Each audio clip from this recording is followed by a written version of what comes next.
Danielle Langlois, dont je suis la présidente d'Autisme France. Je suis aussi administratrice à Andéo et j'ai participé au comité de pilotage de cette vidéo pour sensibiliser les professionnels des services à domicile à l'autisme.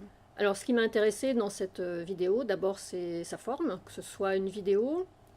Comme je suis pédagogue dans l'âme, je cherche toujours des outils pédagogiques qui puissent sensibiliser le plus possible le grand public à l'autisme. Et c'est vrai que dans l'autisme, il y a toutes sortes de recommandations, de bonnes pratiques, de présentations de tous ordres sur l'autisme, que personne ne lit jamais parce que c'est très difficile en fait de s'approprier ce genre de contenu. Donc j'apprécie beaucoup que ce soit une vidéo qui ait vocation à être diffusée après sur les réseaux sociaux parce que je sais qu'elle trouvera facilement son public.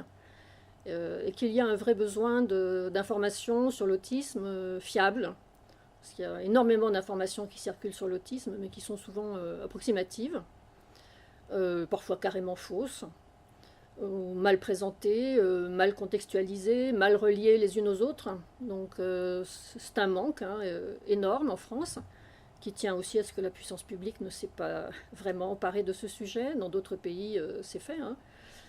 Pas en France. Donc c'est un service en somme que rend aussi cette vidéo, de présenter une forme de sensibilisation à l'autisme bon, intelligente, un peu ludique, et puis surtout accessible au plus grand nombre, parce que c'est quand même ça aussi que doit viser un support d'information.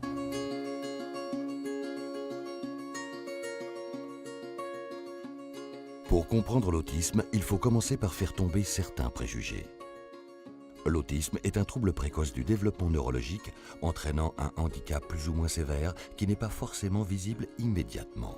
On parle de spectre de l'autisme avec des degrés d'intensité et des caractères différents pour chaque individu. Les personnes autistes ont cependant en commun des troubles de la communication et des relations sociales, mais aussi des centres d'intérêt restreints et des comportements répétitifs. Une apparente indifférence aux autres ou le fait d'avoir du mal à comprendre et à se faire comprendre peuvent refléter ce manque de moyens pour communiquer et appréhender les règles de vie en société.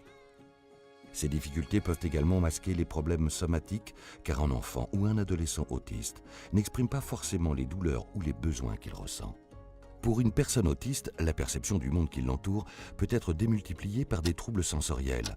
Un environnement bruyant, une lumière trop vive ou une odeur désagréable peuvent devenir oppressants et créer une réaction de stress très forte, menant à des accès de peur ou de colère. Ces comportements sont perçus à tort comme agressifs ou capricieux. La punition n'apporte alors aucune solution, car elle renforce le stress ressenti et aggrave la situation.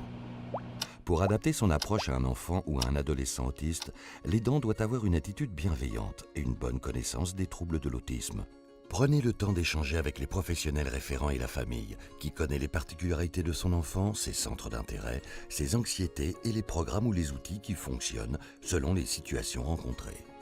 Ces moments de transmission et les outils de liaison permettent de mieux décrypter les comportements et les besoins de l'enfant ou de l'adolescent pour faciliter la communication et la compréhension réciproque.